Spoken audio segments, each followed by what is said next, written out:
Ceux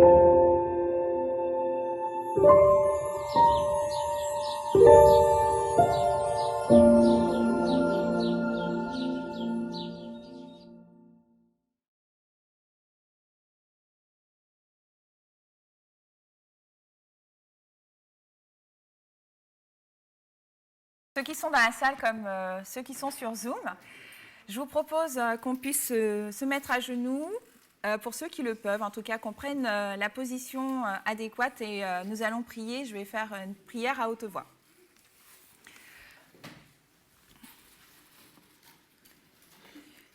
Éternel notre Dieu, nous voulons te remercier pour ce beau jour de sabbat que tu nous permets de vivre ensemble. Tu nous permets de nous rencontrer, de discuter les uns avec les autres. Ça faisait longtemps que pour certains que nous n'étions pas vus. Et nous te remercions pour ces moments qui nous font chaud au cœur.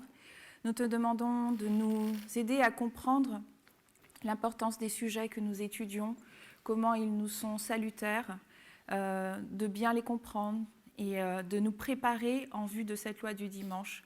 Et nous te remercions de la grâce de ce que tu nous permets d'avoir cette méthodologie, d'avoir eu ce message du cri de minuit pour comprendre les événements qui se dressent devant nous. Que tu puisses m'aider à être la plus claire possible, afin que chacun puisse comprendre et que nous puissions être prêts face à cette loi du dimanche, au nom de Jésus. Amen.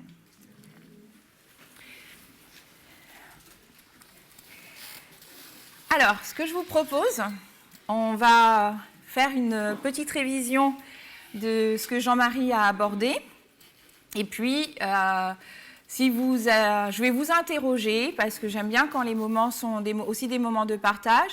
Et on va faire passer le micro. N'hésitez pas à donner vos réponses. N'hésitez pas non plus à prendre le texte et à lire. Et on va reprendre ce que je vous propose. C'est de reprendre le texte de base que Jean-Marie a donné tout à l'heure, qui est Tragédie des siècles 479.1. Alors, je vais demander à quelqu'un de lire. On va lire plusieurs parties. On va commencer, une fois n'est pas coutume, mais on va commencer par un peu de lecture. Et une fois qu'on aura lu ce texte, on va l'étudier un petit peu ensemble. On va reprendre vraiment ce texte pour essayer de se l'approprier, essayer de bien le comprendre. Alors, qui c'est qui veut bien commencer la lecture? Alors, Julia va lire le texte.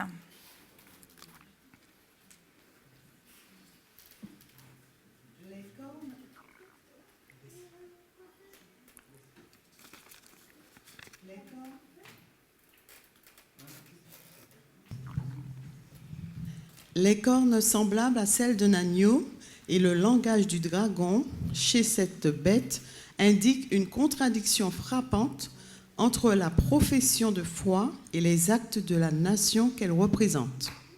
C'est par ses lois et par ses décisions judiciaires qu'une nation parle, et c'est par ces mêmes organes que la dite bête démentira les principes libéraux et pacifiques qu'elle a mis à la base de la chose publique.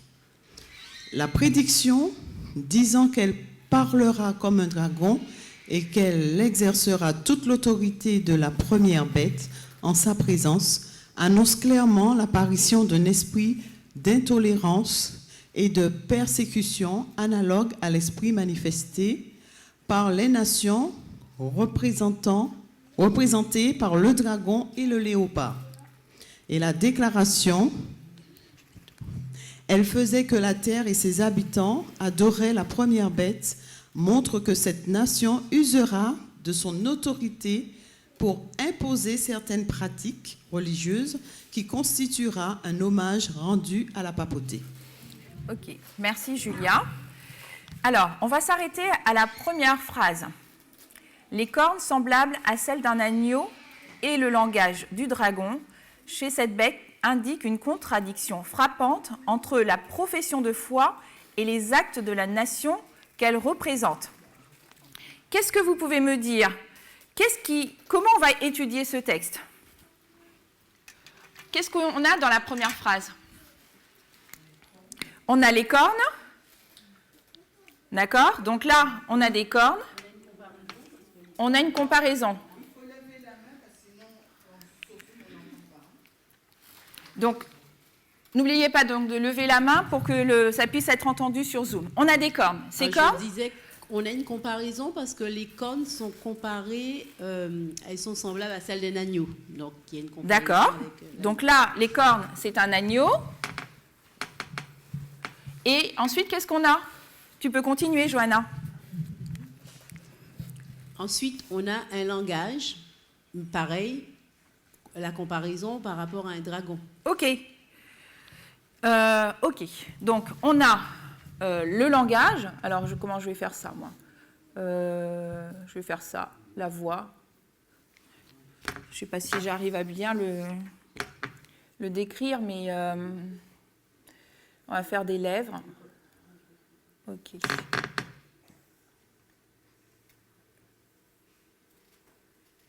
Et elle parle.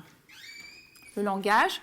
Et puis là, on a un dragon. Alors, je vais écrire parce que je ne sais pas dessiner les dragons. OK. Et qu'est-ce que ça représente quoi? On est d'accord? C'est le même animal. OK? Vous êtes d'accord avec moi? Les cornes semblables à celles d'un agneau et le langage du dragon de cette bête. Là, c'est la même bête. OK? On est d'accord? Et qu'est-ce qu'on nous dit? Ça représente quoi? Ça indique quoi? D'abord, une contradiction frappante entre quoi et quoi? Alors, à quoi vous liez profession de foi et à quoi vous liez les actes de la nation? Profession de foi, ça va être lié à quoi? Oui. Ici, la profession de foi. OK. Et le langage? Les actes. OK? Est-ce que tout le monde est d'accord? Et les actes. Et on nous dit que cette bête est égale une nation.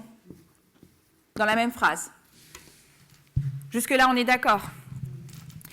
Et là, on nous dit, c'est par ces lois et par ces décisions judiciaires qu'une nation parle.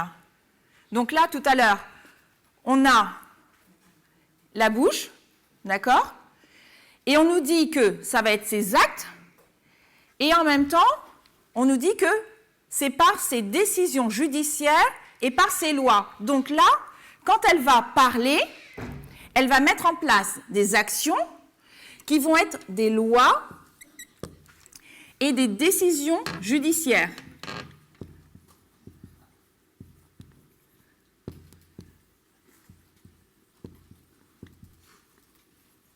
OK.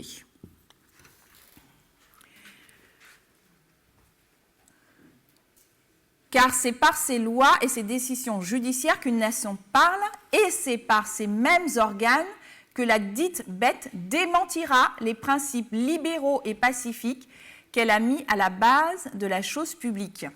Donc là, elle est en contradiction avec sa profession de foi. D'accord? Et sa profession de foi, ce sont des principes libéraux et pacifiques. Donc là, on a des principes libéraux et là, on a des principes pacifiques.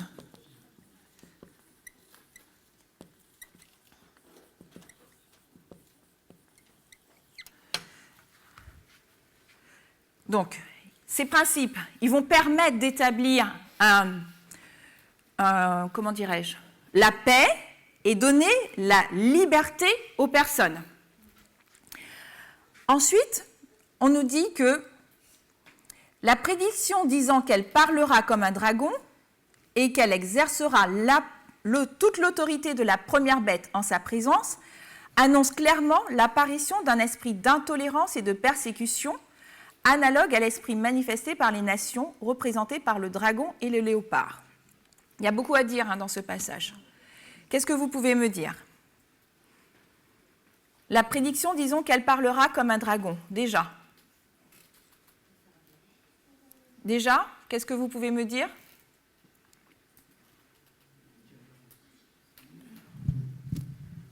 Tout à l'heure, Jean-Marie a dit que, voilà, on le dit, c'est par une nation, en fait, c'est par ses lois et ses décisions judiciaires qu'une nation parle. Donc, en fait, reprends ta question, excuse-moi, j'ai perdu le fil. La prédiction disant qu'elle parlera comme un dragon. Donc, en fait, elle va elle va mettre des lois qui seront persécutrices et des lois d'intolérance, en fait. D'accord, ok. Donc là, il y a un petit mot qui est la prédiction, nous disant qu'on fait face à un message prophétique aussi. D'accord? On fait une prédiction. Donc, on annonce à l'avance qu'on voit cette bête, mais en la regardant, elle a une base. Sa profession de foi, ce sont des principes libéraux, des principes pacifiques, mais en même temps, c'est un message prophétique. Parce qu'on fait une prédiction disant comme quoi elle va aller à l'encontre de sa base, qui est la liberté et qui est la paix. Donc elle va garder sa profession de foi, sauf qu'elle sera elle-même en contradiction. Quand quelqu'un est en contradiction avec ce qu'il dit, est-ce que ça veut dire qu'il change au niveau de son apparence? Non, il ne change pas. Mais ce qu'il va dire va être en opposition avec ce qu'il professe dire. Donc il va toujours, sa base va toujours être, on va aller en détail pour voir c'est quoi sa base va toujours être la même. Mais quand on va aller à ses actions, et on a vu que ce sont les lois et les décisions judiciaires, elles seront en contradiction avec sa base. Donc là, c'est un message prophétique. Et ça nous dit déjà, en gros, attention, elle va parler comme un dragon. Et elle va exercer toute l'autorité de la première bête en sa présence. Donc la première bête, on ne va pas refaire l'étude, on sait que c'est la papauté. D'accord? Ça avait déjà été dit dans différentes études. Ça veut dire que ici, on va le voir, et Jean-Marie l'a dit, cette nation, ce sont les États-Unis. L'autre bête, c'est la papauté. La papauté est présente. Elle est là. On ne l'oublie pas dans cette situation. Mais ce n'est pas elle, sur elle, que le focus est.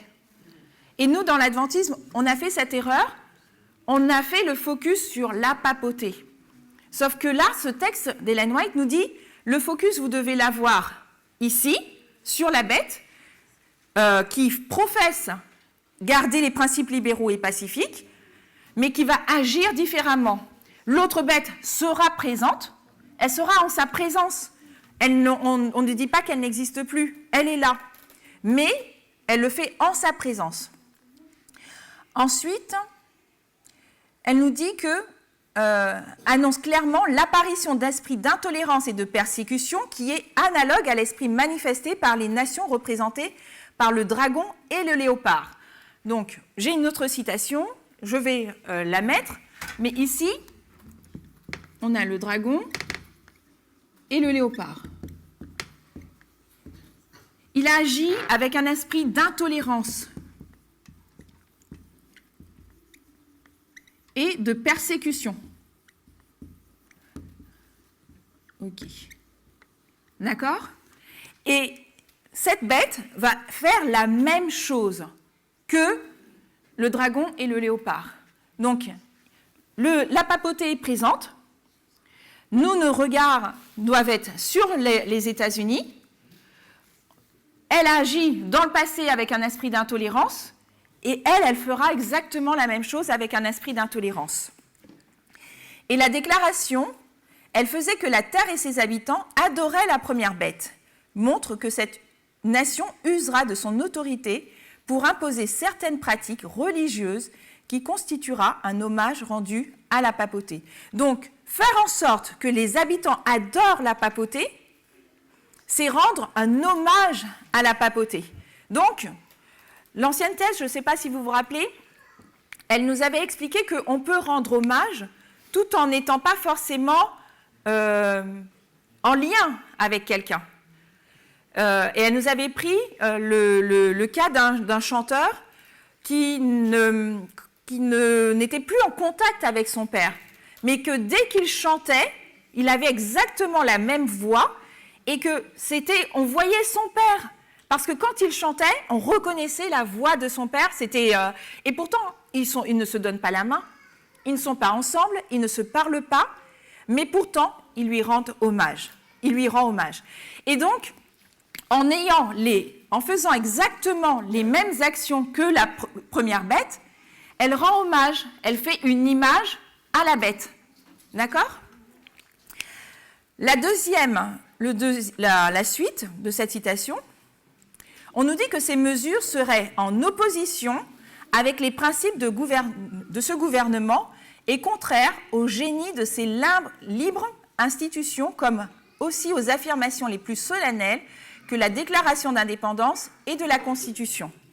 Donc tout à l'heure, Jean-Marie nous a dit que les États-Unis avaient fondé leurs principes sur je vais l'écrire ici. Est-ce que vous pouvez me dire dans l'ordre? D'abord, il y a quoi? Premièrement, il y a quoi? Quels sont les principes sur lesquels elle va se... il y a la liberté, ok, mais dans le texte, ces principes aux affirmations les plus solennelles de la Déclaration d'indépendance et la Constitution. D'accord? Donc, il y a la Déclaration d'indépendance,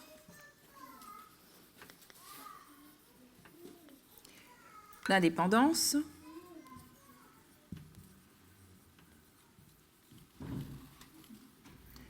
il y a la Constitution. Et vous êtes d'accord avec moi que ce sont ces deux principes qui apportent, du moins, la liberté et qui apportent la paix dans le pays. Donc, ces mesures vont être en opposition avec ces principes de liberté. Afin d'éviter tout retour de l'intolérance et de la persécution, les fondateurs de la nation ont veillé avec soin à ce que l'Église ne pût jamais s'emparer du pouvoir civil. Donc, qu'est-ce que les fondateurs avaient mis en place quand vous lisez ce texte? Qu'est-ce qu'ils ont mis en place? Voilà. Exactement. Donc, pour que ça se passe bien, il faut qu'il y ait une séparation Église-État. Et ça, s'il y a cette séparation entre l'Église et l'État, ça protège le peuple et ça apporte des principes libéraux et pacifiques. Donc ça, ils ont veillé à ce que ça se fasse pour éviter un retour à l'intolérance et à la persécution. Et on est d'accord, vous êtes d'accord avec moi, que pendant cette période, il n'y avait pas de séparation Église-État. Donc il y avait un esprit d'intolérance et de persécution. Ensuite, la Constitution déclare que le Congrès ne pourra jamais faire aucune loi permettant l'établissement d'une religion d'État ou qui en interdise le libre exercice. Donc, qu'est-ce que devait... Alors, tout à l'heure, on a vu qu'il y avait, on va revenir dessus, les lois et les décisions judiciaires. D'accord? Et là, on nous apporte une information. On nous dit qu'il y a le Congrès. On va revenir sur le Congrès. Le Congrès, c'était quoi son rôle? Le Congrès, ils font quoi? C'est dans le texte. Ils ne devaient pas faire de loi. Le Congrès va faire, donc, émettre des lois. Et donc, ils ne doivent pas faire de lois qui permettent une religion d'État ou qui interdisent le libre exercice. Si je ne veux pas avoir de religion, c'est mon droit. Et ça, c'était le rôle du Congrès. Le Congrès, donc, ici, doit veiller à ce que je puisse avoir des principes libéraux. C'est-à-dire que la religion ne doit pas impacter les lois du Congrès pour que moi, qui ai le libre choix de choisir ma religion ou pas, eh bien en fait, les lois ne doivent pas m'imposer un choix religieux. Ensuite, elle ajoute, qui c'est qui veut lire cette partie ?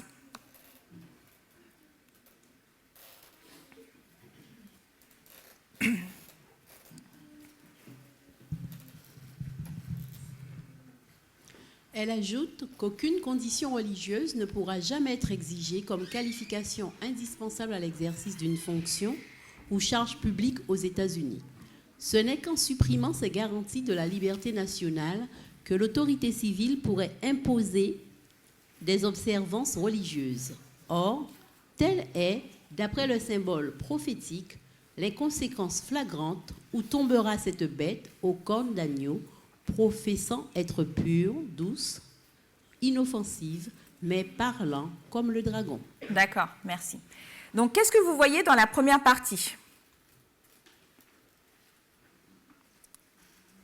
Qu'est-ce qui... pour pouvoir exercer une fonction publique ou charge publique aux États-Unis, il faut pas... qu'est-ce qui ne va pas être demandé ? Aucune condition religieuse, d'accord ? Ça veut dire que, au niveau des lois et au niveau de la prise de décision judiciaire, il ne faut pas que la notion de religion soit prépondérante, ok ? Donc là, pour que ça puisse marcher, il ne faut pas qu'il y ait de religion.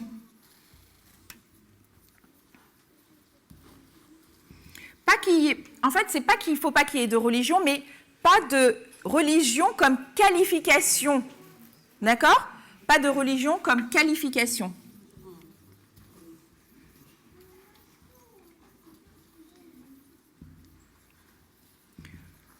Ok. Quand on verra tous ces principes, c'est-à-dire quand on va voir cette prophétie se réaliser, elle est en opposition avec les principes libéraux. Elle est en opposition avec des principes pacifiques qui sont dans la Déclaration d'indépendance, qui sont dans la Constitution. Quand on va voir qu'elle va mettre en place des lois et prendre des décisions judiciaires qui vont être intolérantes et mettre en place la persécution. Lorsqu'on va voir que les membres qui font ces lois et ces décisions judiciaires sont pratiquement tous au niveau religieux, d'accord ? On va savoir, du coup, qu'on est vraiment très proche de la loi du dimanche.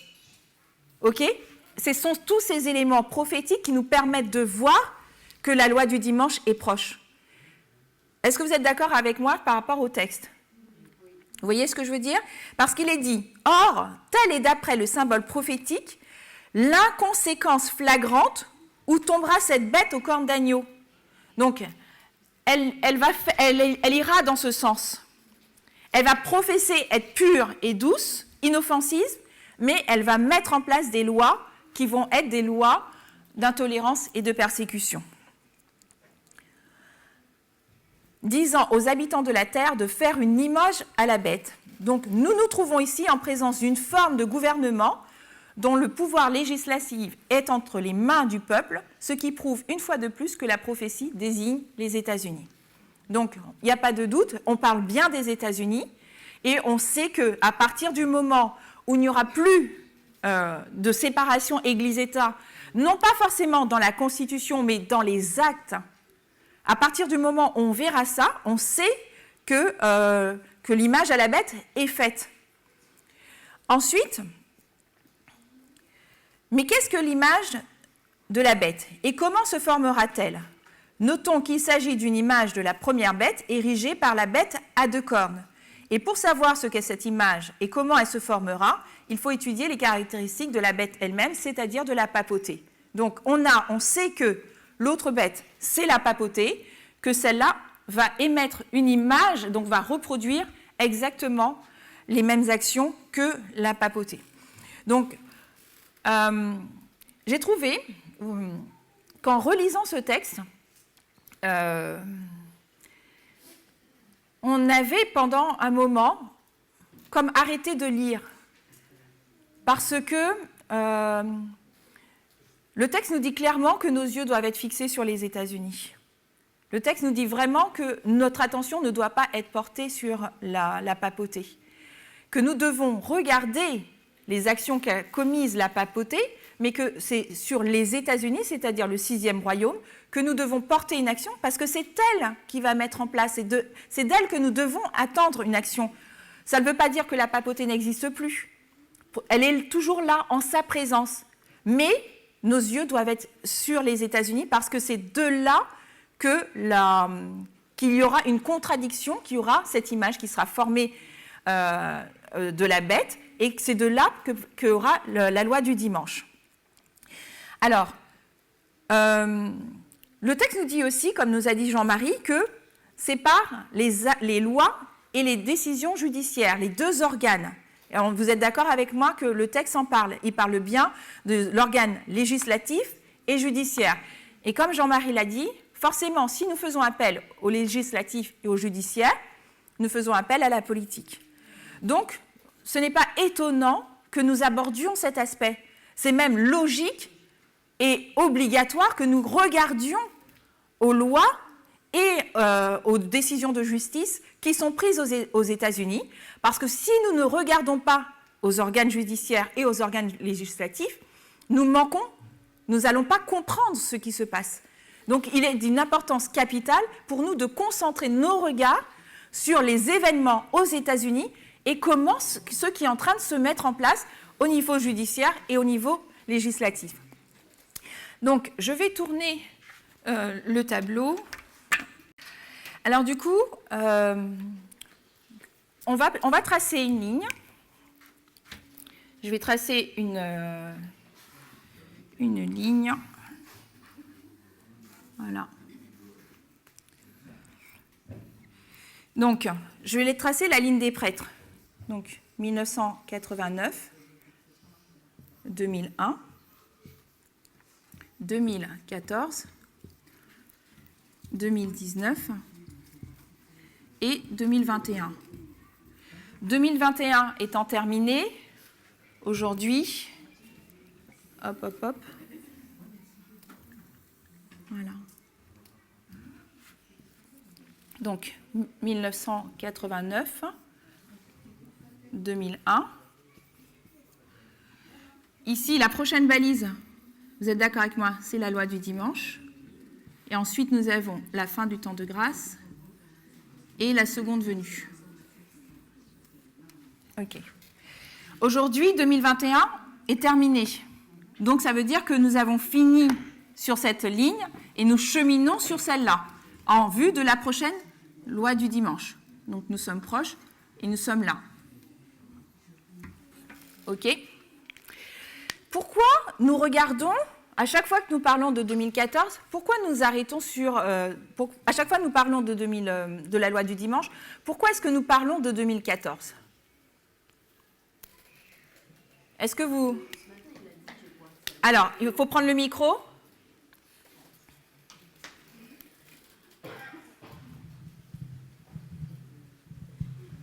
Ça a été évoqué ce matin dans l'étude de Jean-Marie que 2014, c'est un point tournant. Donc, je pense que c'est pour cette raison que on revient, voilà, sans arrêt, on replace 2014 parce que c'est un point tournant dans notre histoire. C'est un point tournant. Donc, OK. C'est hormis le fait que ça soit... Alors, je suis d'accord avec toi, c'est vraiment un point tournant. Mais c'est un point tournant dans quel sens ? Dans quel sens c'est un point tournant ? Et pour nous, sur notre ligne, pourquoi c'est un point tournant ? Pourquoi 2014, c'est important ?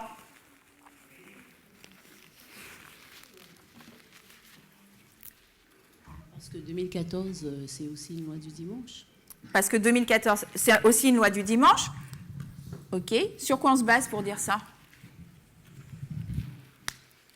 Alors, je sais que quand on est au H-Hunter, c'est pas facile de parler, de prendre la parole. Il faut aussi que tout le monde entende sur Zoom.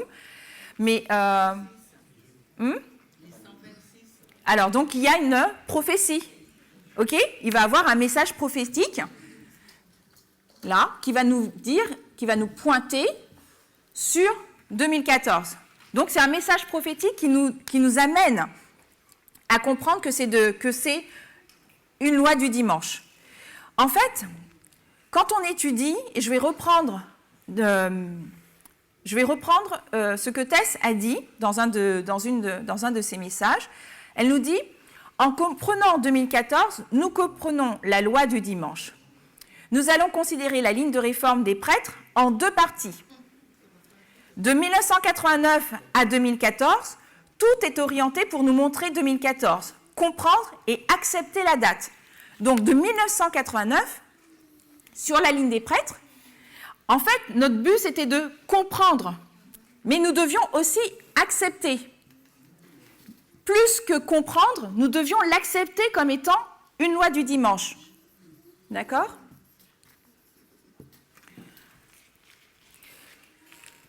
Elle nous dit, nous devions comprendre que la 2014 existe.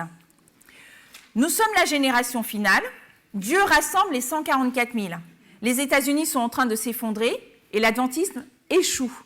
Tous ces points, vous pouvez voir aussi donc, la fixation du temps, c'est ce qui nous a permis d'aller à 2014. Les 2520, Daniel 11, le verset 40 à 45, les lignes de réforme, tout ça, ça nous a amené sur 2014 comme étant une LD. Et ensuite, nous avons une deuxième partie. Et cette deuxième partie, elle était pour accepter le contenu. D'accord ? Donc ici, nous devions accepter la date de 2014 comme étant la loi du dimanche. Et là, tous les messages que nous avons eus, c'était pour accepter le contenu.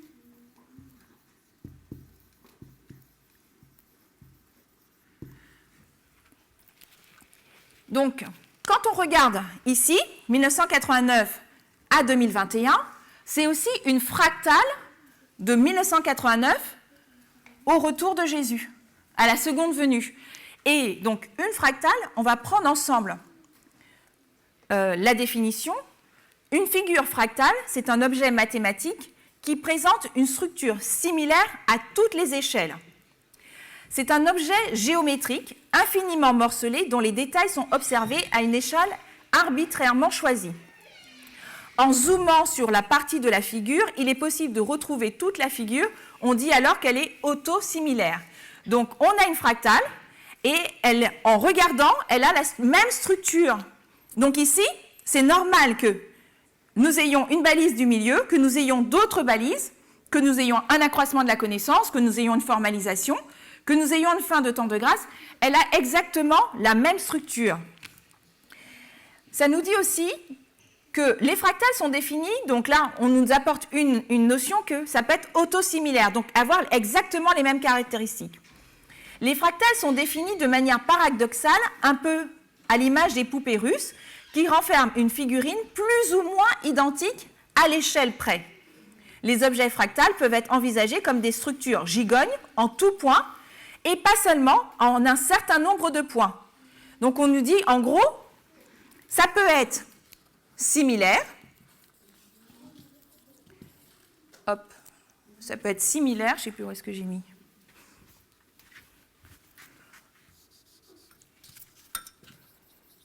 Mais pas forcément.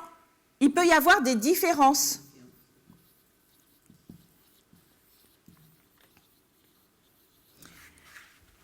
Et je vais prendre un autre élément de l'ancienne Tess. Elle nous dit, qu'est-ce qu'une fractale ?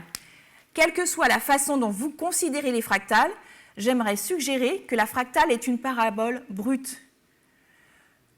La fractale, c'est une ombre. Donc l'ombre a-t-elle la substance de la chose dans son entier ? Non. La fractale ne possède pas toute la substance, car c'est une ombre de celle-ci. Donc elle nous apporte à nouveau un élément. C'est une ombre. Donc, quand on arrive ici, il nous faut absolument à regarder à 2014, parce que nous allons avoir des éléments similaires qui vont se reproduire, mais est-ce que nous allons avoir toute la connaissance ? Non. Ça, c'est une ombre de ce qui va se passer Donc, l'ombre a énormément de caractéristiques, mais l'ombre ne vous donne pas les détails. Pourtant, la fractale Dieu va nous permettre de comprendre tous les acteurs, tous les éléments pour nous permettre de comprendre ce que c'est que la loi du dimanche.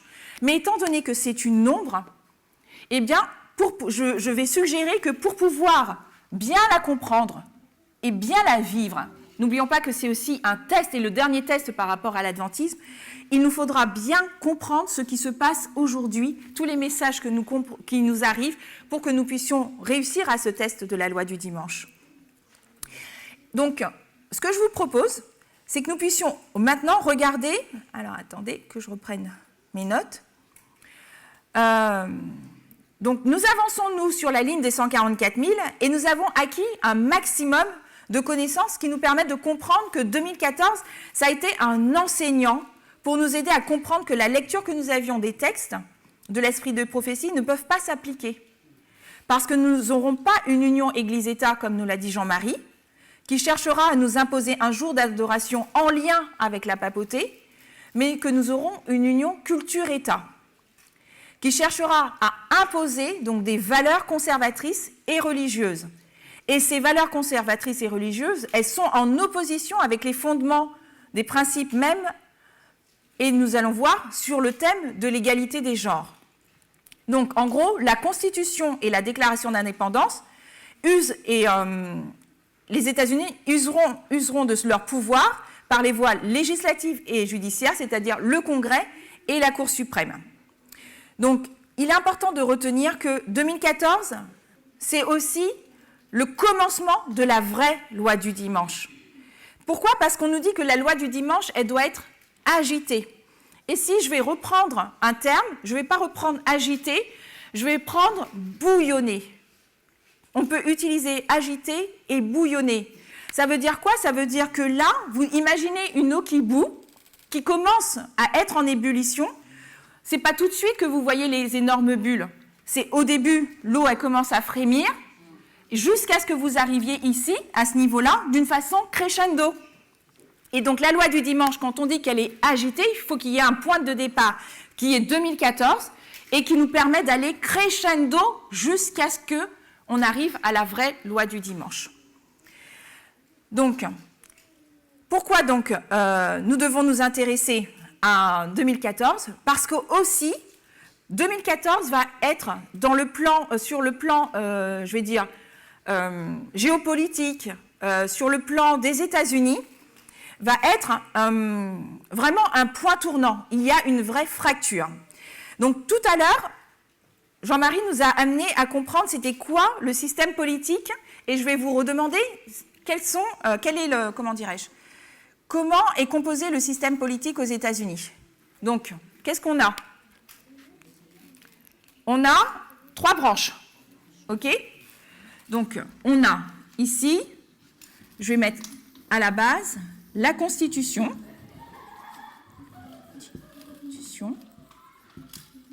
et on a 3 branches qui sont le législatif, ok, le judiciaire, et le 3e, l'exécutif. Pendant la pause, tout à l'heure, je parlais avec quelqu'un qui me disait, qui fait quoi ? Par exemple, que fait la police ? Où est-ce qu'on doit la mettre, la police ? Dans quel organe ? Donc, quand on parle de législatif, comment ça se passe concrètement ? Comment c'est organisé ? Est-ce que vous pouvez me reprendre ce qu'on vient de voir ? Comment c'est organisé le pouvoir législatif ? Et comment on peut le nommer ? Est-ce que vous savez ? Hein ? Est-ce que on peut prendre le micro ? Qui c'est qui veut expliquer ? Alors, le législatif propose des lois, oui. Des votes. D'accord. Le judiciaire, c'est l'application à ces lois. Et l'exécutif, c'est au niveau du gouvernement. Et l'exécutif ? C'est au niveau le gouvernement, je pense. Le gouvernement. Donc là, ils vont établir des lois. Qu'est-ce qu'ils vont faire, le judiciaire ? ils vont exécuter les lois. Et l'exécutif, il sert à quoi? Qui met en place les lois? J'ai pas entendu.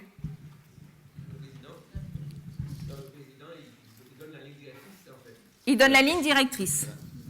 Est-ce qu'il y a des lois qui peuvent être mises en place sans que l'exécutif soit d'accord? Est-ce que ça arrive? Regardez dans l'histoire, dans ce qu'on a vécu. Est-ce qu'il y a des lois? Alors, si on devait donner des noms, là, ici, c'est qui? Comment on l'appelle?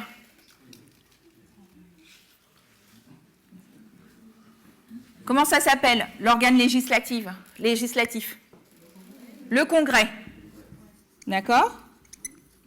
Et le Congrès, il est séparé en combien de parties? En 2 parties, 2 chambres. On dit que le Congrès, il est bicaméral. D'accord? Comment est-ce qu'on appelle les 2 parties, les 2 chambres? Le Sénat et la Chambre des représentants. Il y a combien de sénateurs? Il y en a 100. OK? Il y a combien de représentants pour la Chambre des représentants? Il y en a combien? Il y en a 435. OK? C'est quoi la différence entre les deux? On va le lire. OK? Pour qu'on puisse savoir, il y a des sénateurs qui vont jouer des rôles importants.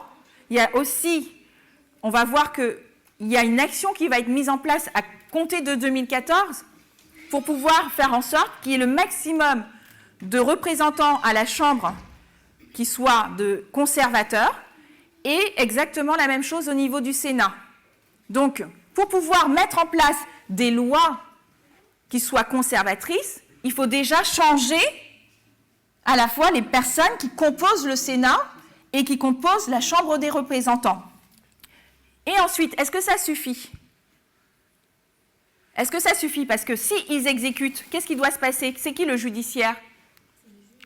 C'est les juges, et en d'autres termes, la Cour suprême. Est-ce qu'il n'y a que la Cour suprême?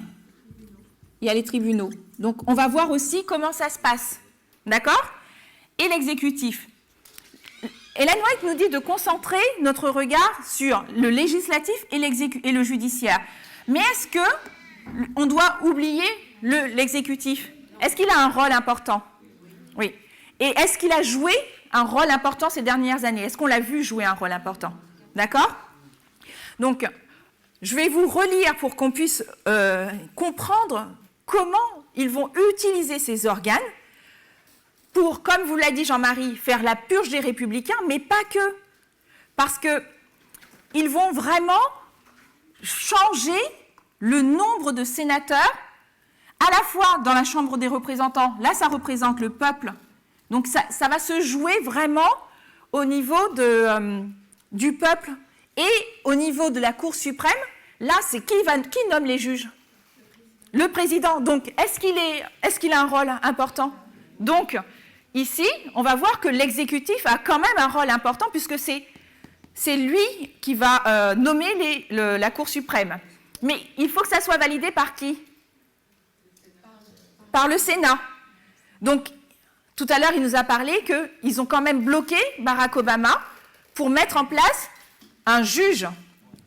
Donc, vous voyez qu'il faut, si la majorité est démocrate, c'est plus facile de mettre en place des lois qui ne soient pas conservatrices. Mais quand tous les organes sont conservateurs, on va vers ce que je vous disais tout à l'heure, une intolérance et une persécution. Donc le pouvoir législatif, comme je vous disais, il est bicaméral, il est représenté par le Congrès, et celui-ci est composé du Sénat qu'on appelle la Chambre haute et de la Chambre des représentants qu'on appelle la Chambre basse. Et ces 2 chambres, elles sont chargées d'élaborer, de discuter, de voter des lois fédérales qui sont ensuite présentées au président des États-Unis pour signature ou pour mettre son veto. Donc, vous voyez le lien qui existe entre eux? Ensuite, le Congrès a aussi la charge de voter le budget. Est-ce que le budget va être un point important? Très important. D'accord? La notion de taxe. Vous vous rappelez la notion de grand gouvernement, petit gouvernement, faire intervenir l'argent de l'État ou pas faire intervenir l'argent de l'État, le budget, ça va être fait par le Congrès. Donc si le Congrès ne veut pas débourser, si le Congrès est de droite, donc républicain et majoritairement conservateur, ils vont avoir une politique sur laquelle il ne faut pas utiliser l'argent public. D'accord? Et on va voir que ça a son importance. Ensuite, le Sénat il représente les États et il est composé de 100 sénateurs, donc 2 par État, et les sénateurs sont élus, eux, pour 6 ans, avec un renouvellement d'un tiers tous les 2 ans. Le Sénat permet aussi de ratifier les accords commerciaux, les traités internationaux, d'approuver les nominations faites par le président pour des postes de membres du gouvernement, pour les juges fédéraux de la Cour suprême et les ambassadeurs. Donc ici, c'est vraiment les personnes qui vont être ici au Sénat vont vraiment avoir un rôle capital et important. Ensuite, il valide la destitution, donc ce qu'on appelle l'impeachment, d'un membre de l'exécutif suite à la mise en accusation par la Chambre des représentants. Ensuite, le rôle de la Chambre des représentants, c'est d'élaborer et de faire voter des lois fédérales, de contrôler ou de décider la mise en accusation d'un haut fonctionnaire du gouvernement qui sera ensuite validé par le Sénat. Le judiciaire américain, composé d'une part du système fédéral, dont la plus haute juridiction, c'est la Cour suprême. Et d'autre part, on a les autres systèmes judiciaires qui sont propres à chaque État.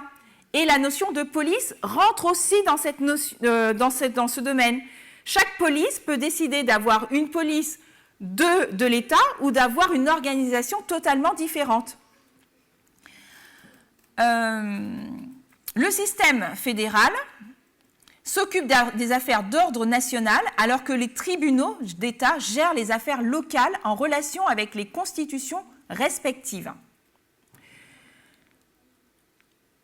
Les tribunaux d'État sont construits sur la même structure pyramidale avec un tribunal de première instance, une cour d'appel et une cour suprême. Donc ici, vous avez donc la cour suprême et vous avez après un système pyramidal où vous avez la cour suprême, les tribunaux d'instance.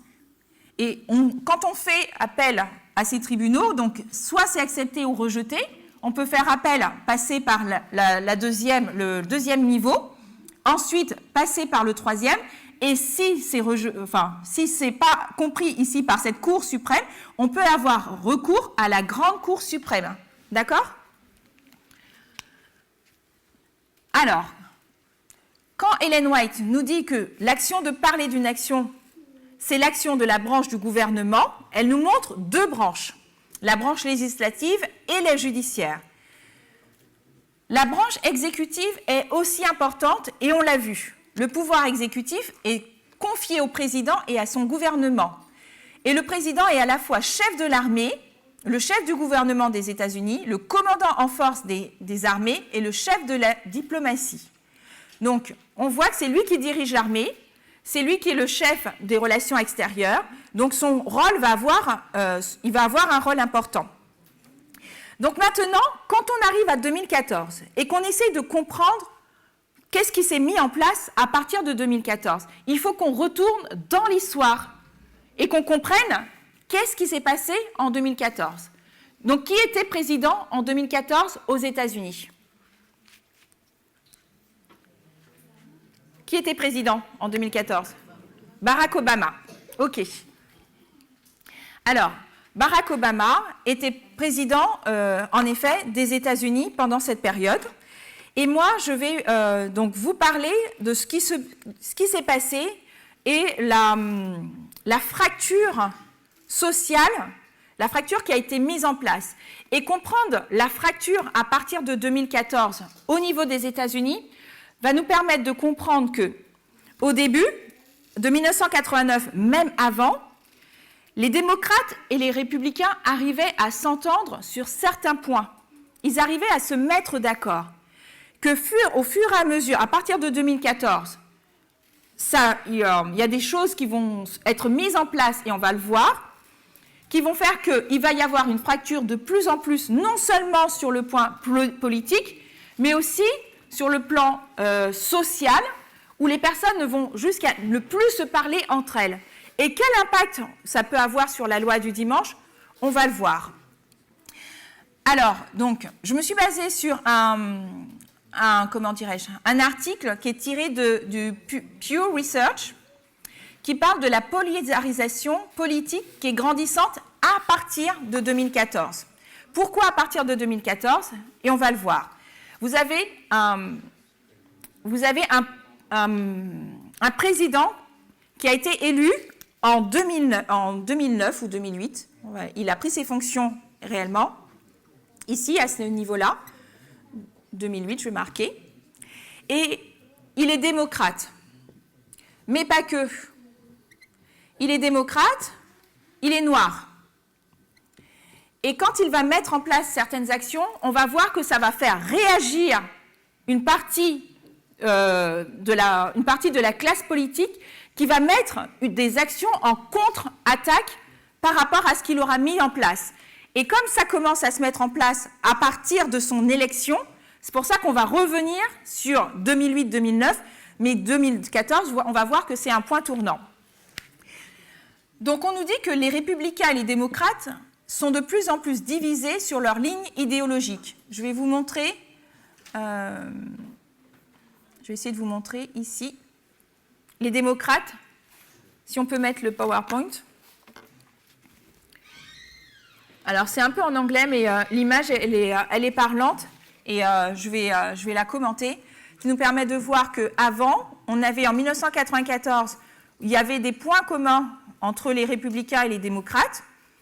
2004, ça existait encore. Et on voit à partir de 2014, il y a une fracture idéologique. L'antipathie partisane est plus profonde et plus étendue qu'à tout autre moment au cours des 2 dernières décennies. Et ces tendances vont se multiplier de façon importante, tant dans la vie politique que dans la vie quotidienne. Il y a une étude qui a été menée auprès de 10 000 adultes à l'échelle nationale qui va révéler que ces décisions sont plus grandes parmi ceux qui sont le plus engagés et le plus actifs dans les processus politiques. Donc plus on est engagé sur le plan politique et plus la fracture elle se fait ressentir. La part globale des Américains qui expriment leur opinion est systématiquement conservatrice ou systématiquement libérale, a doublé depuis 2 décennies. Donc les gens qui vont, vous avez ici, vous savez que les États-Unis sont un pays qui a 2 partis. Tu m'as dit quoi? Bipartite. Alors, hop. D'un côté, les démocrates, et d'un côté, vous avez les républicains. Et en fait, vous avez, depuis 2014, les avis vont plus de façon extrême au niveau des démocrates, et de façon au niveau des républicains, ils vont aussi au niveau des extrêmes. C'est-à-dire qu'on n'arrive plus à avoir d'équilibre, de consensus, de partage au niveau des points pour faire avancer le pays. Ces tendances, alors, la part globale des Américains, donc je vous disais, qui expriment leur opinion systématiquement conservatrice ou systématiquement libérale, a doublé au cours des 2 dernières décennies, qui passe de 10% en 1994 à 21%. Et la pensée idéologique est maintenant beaucoup plus étroitement alignée sur la partisanerie que sur le passé. Et en fait, la partisanerie, c'est un comportement de rivalité entre les partis politiques, qui donne avantage à un individu ou à un autre parti, mais ça va nuire au débat public, ça ne va pas faire avancer les choses. La pensée idéologique est maintenant beaucoup plus étroitement alignée sur la partisanerie que par le passé, et en conséquence, le chevauchement idéologique entre les 2 partis a fortement diminué. Aujourd'hui, 92% des républicains sont à droite du démocrate médian et 94% des démocrates sont à gauche du républicain médian. Alors, je vais vous parler de réalisations qui ont fait que ça a changé énormément de choses à partir de 2014. Il faut savoir que quand Obama est arrivé au pouvoir, Apple a aussi lancé son premier iPhone. Et 2 ans après, il y a eu la plateforme Twitter. Donc, on voit que l'ère où Obama va arriver va être aussi une ère d'information, puisque lui-même va utiliser une plateforme qui est vieille de 2 ans pour annoncer son colistier, pour annoncer Joe Biden. D'accord ?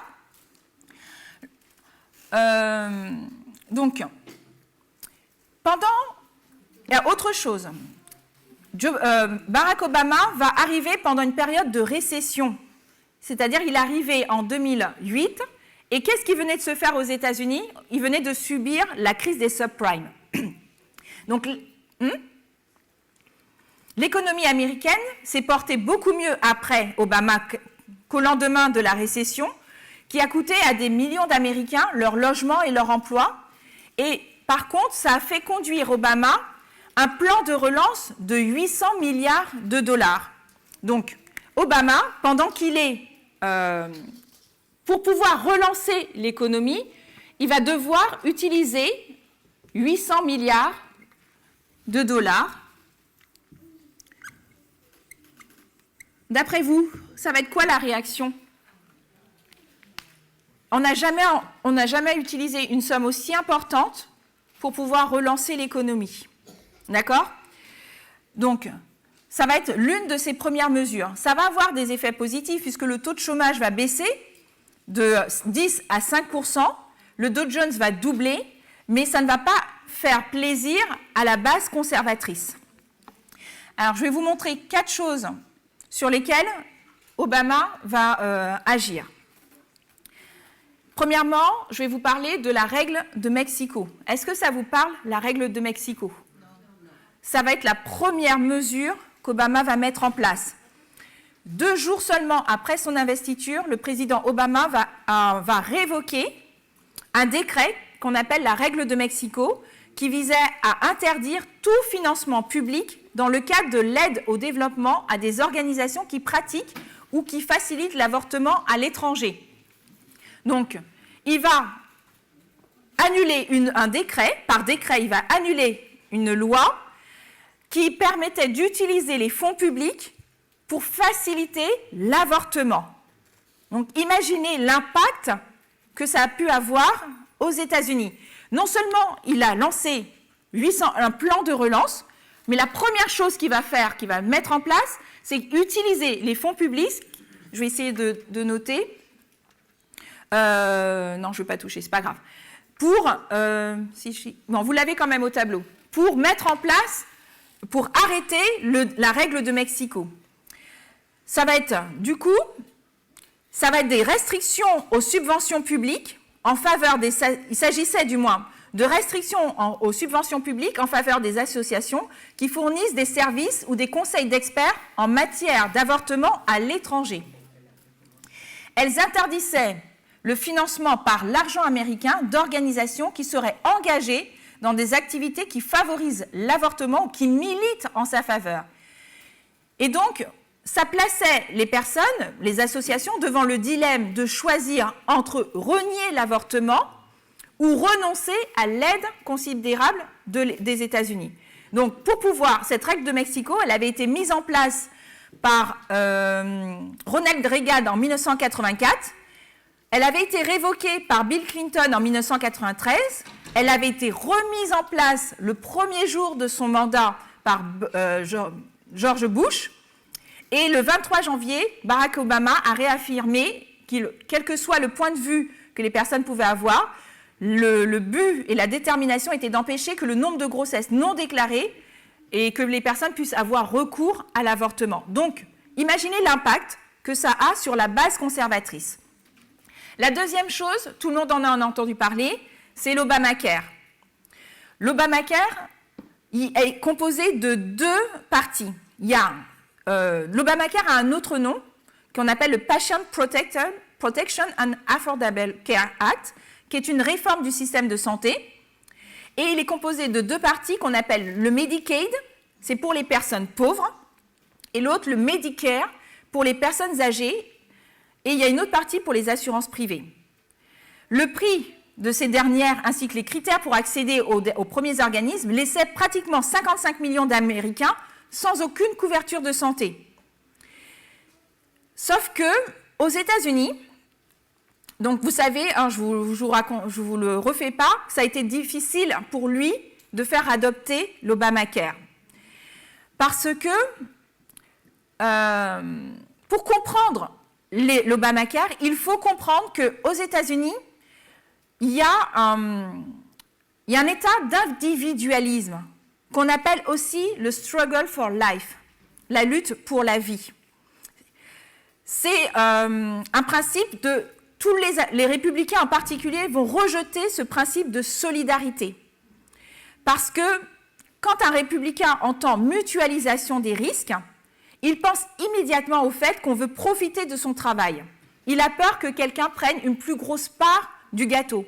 Chaque personne doit être amenée à travailler pour lui-même. L'État ne doit pas venir en aide aux personnes qui sont pauvres ou aux personnes qui sont âgées. Chaque personne doit pouvoir avoir préparé sa retraite. C'est pour ça qu'il n'y a pas de système de retraite comme pour nous à répartition. Il n'y a qu'un système à point où tout le monde cotise pour sa propre retraite. Et certaines personnes, donc j'ai lu ça dans des articles, disent que les Américains qui sont nés dans la révolte contre l'Europe se définissent depuis toujours par opposition au modèle du vieux continent et ils idéalisent leur individualisme acharné en le considérant comme étant un garde-fou.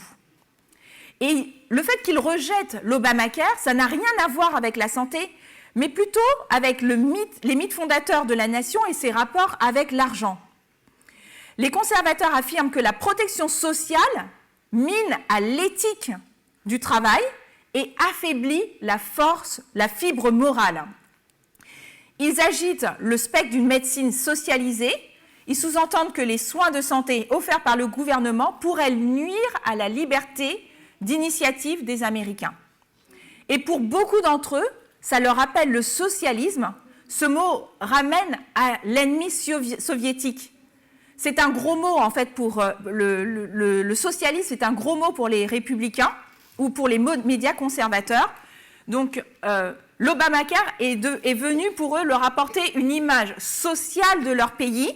Et donc, les républicains ont commencé, à partir du moment, en 2009, où Barack Obama va mettre en place l'Obamacare, il va y avoir une contre-attaque pour contrer toutes les actions que Obama va mettre en place. D'accord ? Donc, vous voyez, à partir, je l'ai pas dessus, mais regardez sur la ligne, il arrive au pouvoir en 2008. 2014, c'est un point tournant parce qu'à partir de là, il va y avoir un changement en réaction à toutes les actions que Barack Obama va mettre en place. Donc, il a mis en place, on a vu, il a annulé la règle de Mexico, l'Obamacare, on va voir qu'il va légaliser le mariage pour tous, donc ça, vous le savez. Ça aussi, ça a été une bataille juridique importante, mais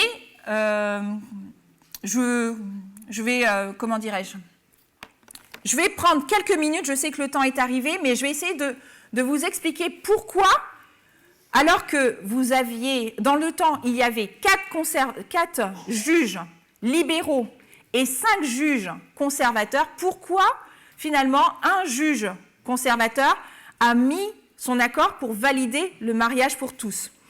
Il a dit, c'est sur le principe du 14e amendement, en 1954, qu'il a accepté d'aller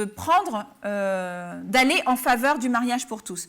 Et je vais vous lire, on va lire ensemble, ce que le juge Anthony Kennedy a dit. Il n'existe aucune union n'est plus profonde que le mariage, car le mariage incarne les plus hauts idéaux de l'amour, la fidélité, la dévotion, le sacrifice et la famille. En formant une union maritale, 2 personnes deviennent quelque chose de plus grand que ce qu'elles étaient auparavant. Le mariage incarne un amour qui peut perdurer malgré la mort. ce serait ne pas comprendre ces hommes et ces femmes que dire qu'ils manquent de respect à l'idée du mariage. Leur plaidoyer consiste à dire que justement ils le respectent si profondément qu'ils cherchent eux-mêmes à s'accomplir grâce à lui. Ils demandent une dignité égale aux yeux de la loi et la Constitution leur donne ce droit.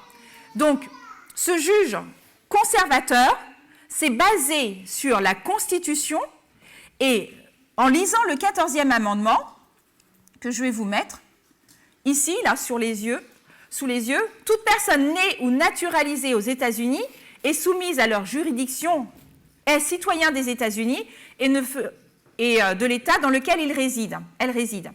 Aucun État ne fera ou n'appliquera les lois qui restreindrait les privilèges ou les immunités des citoyens des États, ne privera une personne de sa vie, de sa liberté ou de ses biens sans procédure légale régulière, ni ne refusera à quiconque relevant de sa juridiction l'égale protection des lois.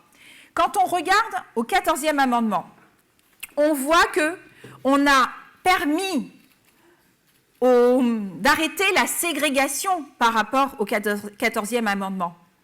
C'était inégal d'avoir une séparation de personnes de couleur et de les mettre dans des endroits différents. C'est en se basant sur le 14e amendement que la ségrégation a pu être abolie. C'est aussi grâce au 14e amendement que, dans l'arrêt Reed versus Reed, que la Cour suprême a considéré que les femmes pouvaient posséder les mêmes droits que les hommes. Et donc, si les États-Unis se basent sur le fait qu'ils ne peuvent pas permettre à leur pensée religieuse, et je vais reprendre mon tableau, j'aurai pas le temps du coup. Est-ce que ça c'est dans... Est-ce qu'il est bien placé? Ok. Si les États-Unis se basent sur la Constitution, je ne sais plus où est-ce que je l'ai mise, en bas, d'accord? Avec le 14e amendement, pour accorder des principes libéraux et pacifiques qui ne permettent pas que la religion puisse impacter, est-ce que vous comprenez mieux pourquoi il était légal d'autoriser le mariage pour tous aux États-Unis? On ne pouvait pas apporter une notion religieuse pour dire oui ou non, je valide le mariage pour tous. Parce que le 14e amendement nous permettait de le mettre en place. La Constitution permettait de le mettre en place. Et normalement, les États-Unis ça n'aurait pas dû être si dur de mettre en place le mariage pour tous. Parce que la notion de religion n'avait pas à rentrer en ligne de compte dans la considération de ce droit. À partir du moment où la Constitution et la Déclaration d'indépendance, tout à l'heure on lira la Déclaration d'indépendance, vous permet d'avoir droit au bonheur, d'avoir droit à la liberté de vos actions, de choisir d'adorer Dieu ou de ne pas l'adorer, c'est la Constitution qui vous donne ce droit. C'est la Déclaration et c'est sur ces principes que les États-Unis sont fondés. Donc la notion de religion par rapport au choix du mariage homosexuel, le mariage pour tous, n'aurait pas dû être un problème. Et quand on regarde ce qui s'est passé par rapport on va revenir sur tout à l'heure ce qui s'est passé sur l'abrogation de certaines lois par rapport à des notions religieuses, on voit qu'à partir du moment où les États-Unis reviennent sur leurs fondements, reviennent sur leurs principes libéraux et pacifiques, ils sont en train de faire une union Église-État. Tout à l'heure, on continuera et on verra pourquoi, finalement, on ne peut plus parler de union Église-État, parce que les États-Unis d'aujourd'hui ne ressemblent pas aux États-Unis de 1888. Il faut que nous, en tant qu'adventistes, nous puissions avoir cette réalité d'esprit de nous dire qu'on ne peut pas prendre un texte, le coller à notre situation aujourd'hui, alors qu'elle a totalement changé, alors qu'elle a totalement évolué, que les acteurs ne sont plus les mêmes et qu'on ne peut pas le mettre. Il faut vraiment que notre texte, notre lecture puisse s'adapter à notre contexte et au contexte des États-Unis qui sont le 6e royaume et qui mettront en place cette loi du dimanche. Mais pour le comprendre, il faut aussi voir l'évolution. Il faut voir que ce pays a changé et que les acteurs ne sont plus les mêmes.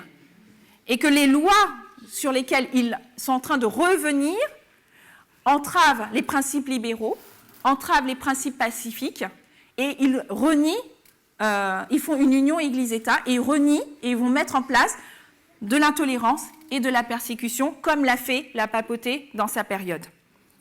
Donc, on va terminer tout à l'heure. Je vous propose qu'on puisse, pour ceux qui le peuvent, se mettre à genoux, et pour les autres, prenez la position qui vous convient. On va prier.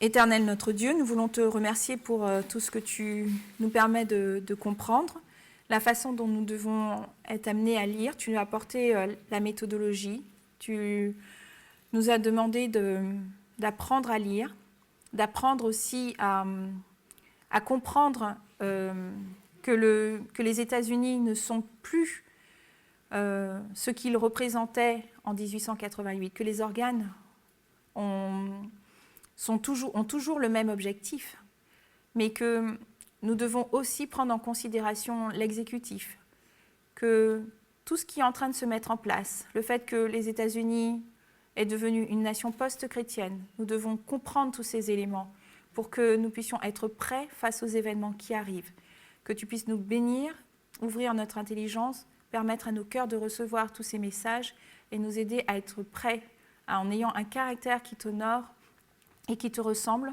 en développant, Seigneur, toutes les compétences que nous avons pour apprendre ces messages et que tu puisses nous aider à vraiment les comprendre. Au nom du Seigneur Jésus. Amen.